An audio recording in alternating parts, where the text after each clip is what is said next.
그 맞물려가지고 아까 생일 투표 얘기해 주셨는데 네. 그 친천계 최고위원 후보들 같은 경우에는 굉장히 재밌는 이렇게 지지자들이겠지만은 뭔가 선전물을 만들어서 돌리기도 하던데 그 선전물 좀 보여주실래요?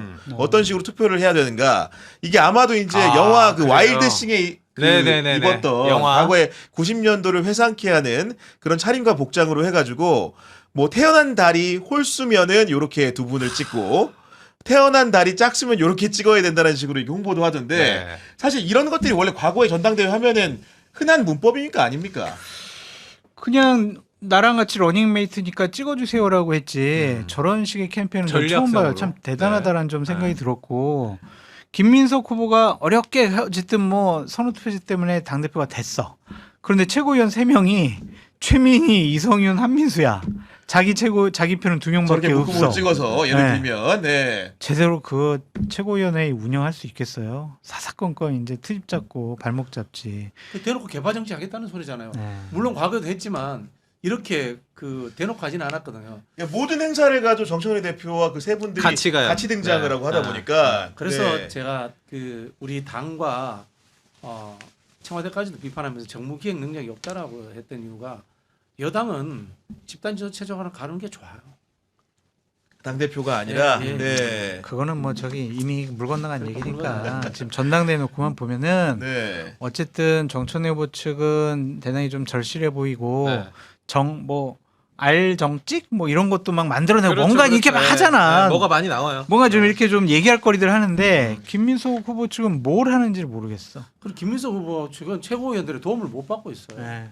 왜냐하면은 최민희 후보든 이성윤 후보든 한민수 후보든 유명한 사람들이에요. 유명한 사람들. 당원들에게 두 분이 당원들이 객관적으로 유명한 보셨을 때 사람들. 지금 최고위원은 지금 제가 알기로는 최민희 의원이 가장 높은 수준으로 어쨌든 달리고 유명한 있다라고 분이에요. 하던데요. 어떤 분은 뭐 네. 최민희 의원은 굉장히 뭐 악마화 시켜서 이야기하는데 좀 그런 건 아니고 최민희 의원은 성격파 배우예요. 영화 배우들 중에도 그 아름답고 그 좋은 역할하는 분들도 있지만 성격파 배우들로도 네. 있잖아요. 어쨌든 유명한 분이에요. 근데 그 최민희 후보 같은 경우에는 그렇게 표심이 상당히 쏠림이 있다라는 얘기들을 당원들 사이 함에도 불구하고 저렇게 돌리는 분들 같은 경우에는 홀수건 짝수건 다 찍으라고 이렇게 얼굴을 올리는 건 좀 어떤 개념이라고 이해되시는 거예요? 아니 그러니까 절실함을 보여주는 거라니까요. 저게 절실합니다. 한 표라도 네. 더 얻어오자. 이게 표가 그냥 한꺼번에 누구에게 몰리면은 2명은 떨어지고 1명만 되면은 이거는 어려운 거 아니냐. 그러니까 적절하게 예를 들면은 한 70만 명, 80만 명 투표한다고 했을 때 정청래 후보를 찍을 분들은 한 40% 정도 된다고 보면 네. 그런 대략 한 35만 표 정도가 최고위원들에게 골고루 나눠지게 되면 3명 다 될 가능성이 있잖아요. 그러니까 현명하게 하는 거지 이렇게. 그러니까 김민석 후보 측을 지지하는 당원들이 우리는 왜 저런 거 안 하냐 지침을 달라라고 하는데 그래서 뭔가 얘기하던데 그게 귀에 안 들어오더라고요. 그러니까 뭐 지침을 얘기하라고 해도 좀 어려운 게 지금 8명 후보 중에 3명은 저쪽은 이렇게 짜이는데 여기 5명이다 보니까 조합을 해가지고 누구를 뽑아달라고 하게 되면은 똑같은 방식으로 줄 세우게 해야 되기 때문에 이거는 김민석 후보가 내세운 선전 방식과도 맞지 않는다. 네. 그게 쉽게 말하면 이런 거잖아요. 광고회사에서 가서 광고주한테 광고 홍보물 뽑아달라는데 2개, 3개 뽑아주면 안 되잖아. 하나만 뽑아줘야 되잖아. 피닉스 선즈 구교용 이렇게 네. 딱 뽑아줘야 되는 거지. 피닉스 선즈와 아틀란타 브레이브스와 뭐 이렇게 뽑으면 안 되는 거잖아. 그렇죠. 그죠? 헷갈리죠. 그런데 지금 보면 이런 거예요. 김민석 후보 측은 메시지도 중간에 혼선을 일으켰어. 그리고 메시지에 강함도 없어. 후보 연대 전술도 단 2명이 정확하게 찍히지 않아. 이거 어중간한 거야. 구체적으로 꼭 찍어야 될 이유가 존재하지 않는 후보처럼 보이는 거예요. 아 그런 부분들이 아무래도 이제 그리고 또 이렇겠지. 네. 뭐 저렇게 절실하게 안 하니까 뭐 여론조사 보니까 되겠네. 뭐 선호투표자니까 되겠네. 내가 뭐 굳이 뭐 투표 안 해도 되겠네. 그런 것 때문에 예비 경선 투표율도 생각보다는 좀 낮지 않았을까. 맞아요. 예. 그런 생각도 좀 절실함이나 절박함이 절실함을 선거에서는 보여줘야 굉장히 중요한 거다. 그렇습니다. 이런 말씀 해주시는 건데 그 지난번에 이제 최고위원 그 예비 경선 통과하시는 분들 명단을 거의 근사하게 우리 그 평론가님이 좀 맞추셨는데 네. 이번에 최고위원 5명 중에서 결국은 그 8명 중에 5명을 선출하는 건데 대체적 윤곽이 좀 보이십니까 어떻습니까? 일단 제가 봐서 최민희 의원은 들어갈 것 같아요. 최민희 의원 들어갈 것 최민희 같다. 박선호는 들어갈 것 같아요. 네. 박선원, 최민희, 최민희 그다음에 들어간다. 김용. 김용. 그다음에 한민수 들어갈 것 같아요. 한민수 들어간다. 서미화 의원하고 임미애 의원도 요즘에 이야기가 잘 많이 모르겠어요. 나오고는 있는데요. 근데 그분들은 최근에 이름이 알려지신 분들이라서 이게 그 고관여층들 외에는 잘 모르시더라고요. 네. 음. 그러면은 그 지금 언급 안 하신 분이 아까 정확하게 김영호, 서미화, 임미애, 박성, 이성윤까지 얘기를 하는 이성윤까지. 건데. 이성윤은 많이 알려져 있는데 네, 인지도는 높은데. 네, 인지도는 높은데 근데 지금 요즘 전북 분위기가 달라져가지고 이성윤도 들어올 수도 있지 않겠나. 전북 분위기가 달라졌다는 건 어떤 얘기예요? 전북이 지금 친청 쪽으로 많이 좀 바뀌고 있잖아요. 아, 분위기 자체가 네. 전북의 포션이 큰 편입니까? 전북이 인구 대비 당원수가 제일 많을 겁니다. 그렇죠. 얼마나 되는 거예요, 허정 씨? 사실 이제 정확한 수치는 안 나오는데 한 30만 권리당원 숫자로만 보면 30만, 40만 뭐 이런 식으로 얘기가 나오곤 있는데 저희가 이제 그 도 규모로 봤을 때 호남으로 묶여져 있어서 그렇지 광주광역시와 전남으로 나눠지는 거잖아요. 그렇게 봤을 때는 전북의 권리당원 표가 굉장히 밀집되어 있다라고 표현을 하시더라고요. 인구 180만 명인데 당원이 한 3, 40만 명 되는 한 걸로 20% 정도가 네. 권리당원이라고 알고 있습니다. 제가. 인구의 한 10%, 2%, 20%가 당원인 네네네. 걸로 알고 있어요. 그러면 전북의 그런 근본적인 정치적인 베이스는 좀 어떤 성향이라고 보면 되는 거예요? 친노입니다. 친노예요. 네. 그 노무현 정부 시절에 열린우리당 인기가 없어서 2006년 지방선거에서 광주 전남을 구민주당이 다 먹어요. 그리고 전국을 다 뺏겨요 한나라당한테. 근데 전북만 민주당이 먹었거든.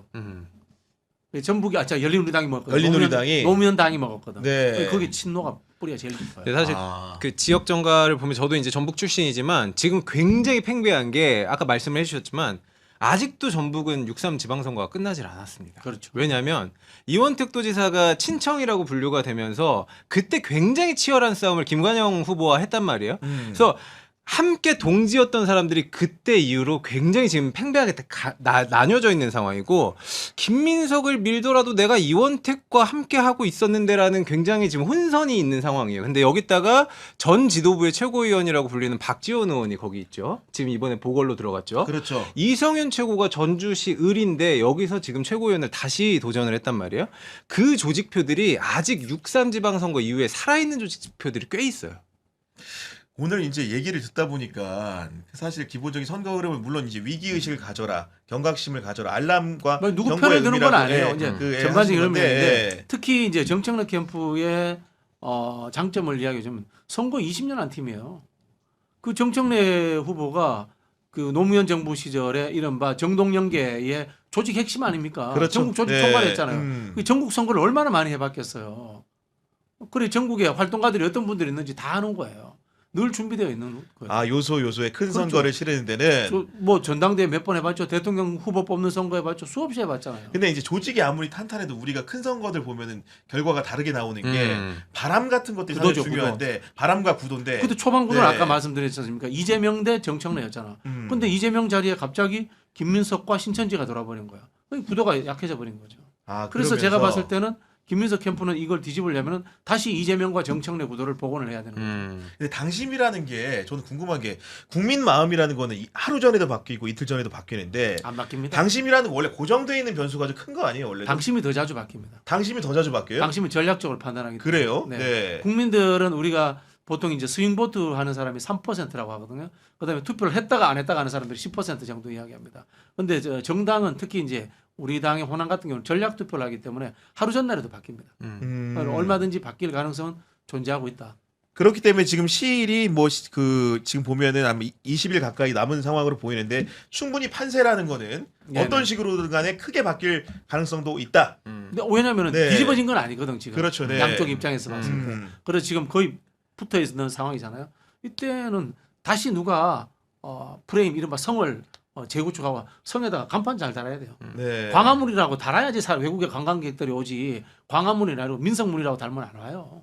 알겠습니다. 제가 약간 저기 전북민심 말씀을 드렸을 때 네가 뭘 하냐라고 하신 분들 중에 저도 이제 당연히 바닥민심이라든지 아니면은 여러분들께 물어보면은 김민석 후보를 지지하시는 분들이 굉장히 많으십니다. 비율로 봤을 때. 근데 그 단단한 조직표가 지금 움직이고 살아있다라는 그 경계심에 대해서 제가 좀 말씀을 드린 거고 그렇기 때문에 만약에 김민석을 지지하시는 분들이 이 호남 쪽에 계시고 그리고 충청에 계시고 하시다면 전략을 지금 좀 공고히 하셨으면 좋겠다라는 말씀을 좀 드리고 싶어요. 우리 당에 물론 이제 같은 뿌리입니다만 친 DJ가 강하냐 친노가 강하냐 친노가 훨씬 강합니다. 왜 그러냐면 현실 정치인들이 노무현 대통령과 거의 같은 시기에 들어왔고요. 조정식 의장도 마찬가지잖아요. 그리고 김대중 대통령은 어쨌든 간에 더 전분이고 편안하게 그래도 저기 생을 마감하시면서 네. 역사적으로 이렇게 정말 높은 평가를 받는 위인 아닙니까? 근데 노무현 대통령에 대해서는 우리 모든 국민들이 애틋하게 가지고 있단 말이에요. 그 정서가 있단 말이에요. 그런 부분들을 무시할 수 좀 이해를 없다. 하셔야 돼요. 네, 지금 시청자 여러분들 의견이 좀 많으신데 네. 제타님 같은 경우에는 장성철 소장님 평론이 맞습니다. 뉴 이재명 맞네요. 이런 의견 주셨고요. 해변님 같은 경우에는 우리 제발 흩어지지 말고 합칩시다. 한데 모입시다. 이런 말씀 주셨고 반고기질님은 정청래가 되면 앞으로 10년 안에 또 국가 위기가 오겠죠. 서민은 더 힘들어지겠고요. 라는 말씀 주셨습니다. 저든님은 독재에 대한 두려움 때문이라고 하시는데 독재도 탄핵도 다 국힘 진영이었습니다. 그 독재의 수혜를 받던 자들이 독재를 걱정해서 반대한다니요. 라는 말씀 주셨고 앞선 노무현 문재인 전 대통령 두 분 같은 경우에도 그 개헌을 얘기하시면서 비슷한 얘기를 하셨던 걸로 네. 제가 좀 기억을 하고 부산 미가이님은 하정우는 겸공에서 노래 부르고 오빠 발언 논란 등 헛발질해서 낙선한 거지 이재명 대통령님만 기대서 낙선한 게 아닙니다. 라고 이제 따끔한 말씀을 주셨습니다. 아마도 이제 저희가 이제 오늘 같은 경우에 네. 실제 이제 현상에 근거해가지고 이러저러한 부분들이 있으니까 그 캠프가 전략을 대비할 때 이런 부분을 알아야 된다. 이런 차원에서 말을 한 거고 아까 호재문 씨가 얘기한 것처럼 특정한 후보를 뭐 이렇게 지지한다는 게 아니라 그 후보 캠프에 보이는 허점 같은 것들, 약점 같은 것들을 미리 설명해 줌으로써 예방 주사를 맞아야 된다. 뭐 이런 차원에서 말하신 거 아니겠습니까? 네, 그러니까 네. 만약에 지지하신 분들은 조금 더 내가 지지하는 캠프라든지 후보가 메시지를 선명하게 내주기를 기다리고 계신 분들이 많이 계셔가지고요. 네. 그런 부분에 대해서 말씀을 드렸습니다. 그래서 저희가 여러분들의 뭐 걱정 사항들도 많으신 것 같아가지고 내일 누구를 모셨느냐? 네. 그 1부와 2부로 나뉘어서 하는데 오후 5시부터 김민석 후보가 경향TV와 함께 1시간 동안 내일 특별하게 나오시는군요. 생방송을 하게 됩니다. 오. 지금 여러분들이 걱정하시는 부분들 네. 혹시 이제 저희 댓글로 질문 사항들을 남겨주시면 라이브 방송에 저희가 하나하나 모아가지고 정말로 걱정하시는 우려되는 부분 끝까지 네. 정말 제한 없이 어떤 것이든 가장 중요한 질문들을 전달해 드리겠다라는 말씀을 좀 전하고요. 김민석 후보 나올 네. 때 패널도 굉장히 중요한데 제가 알기로는 목요일 패널 짱짱하거든요. 이게 목요일 날 사실 내일 본회의가 있어가지고 네. 저희가 원래 4시에 생방송 시작할 때부터 모시지는 못하고 1시간은 기존에 있는 신인규 변호사, 하원기 평론가와 함께 방송을 하고요. 네. 5시부터 6시까지 1시간 동안 김민석 후보님 모시고 하는데 그 자리에도 저희가 지금 공개할 수 없는 아. 특별한 게스트가 함께 좋다. 한다라는 유시민 나오나? 야 유시민 연락 좀 해봐라. 재무야. 제가 어떻게 알아요? 제가 번호를 토론 모르는. 한번 하시라고 해요. 아. 아니, 뭐 그러면은 오늘- 네. 이슈가 글로 다가. 그래요. 예. 네. 우리 박진영 평론가님이 주신 질문 같은 경우에도 고견 같은 경우에도 내일 꼭 김민석 후보께 전달드리겠다는 말씀을 저희가 약속을 드리면서 이정주 기자가 뭐 저를 응원하는 슈퍼챗에 보내주셨다고 하는데 아까 네. 사실은 그 이정주 기자도 휴가 중이라서 방송을 안 하고 있는데 저랑 개인적으로 워낙 가까운 아, 사이다 그렇죠. 보니까 네네네. 이러저러한 그 현안에 대한 논의차 통화를 했었는데 오늘 안 그래도 방송할 때 힘을 주기 위해서 슈퍼챗을 보내겠다 이렇게 공언을 했는데 정말로 보내줘서 다시 한번 감사드린다는 말씀 전하면서 저는 되돌려주지 않는다는 얘기를 또 이렇게 가볍게 내일은 오늘 저희가 방송이 여러 가지 의견이 네. 많이 나왔는데 내일은 동접자가 조금 많이 관심을 주셨으면 좋겠네요, 진짜. 그러니까 우리 김민석 후보가 직접 나오시니까. 출연하시니까요. 네. 여느 때보다 지금 위기의 상황이기 때문에 위기의 상황을 대반전으로 만들 수 있는 여러 가지 프로그램 만들어 볼 테니까요. 여러분들의 또 많은 관심과 시청도 다시 한번 독려드리면서 오늘 방송 마무리하도록 하겠습니다.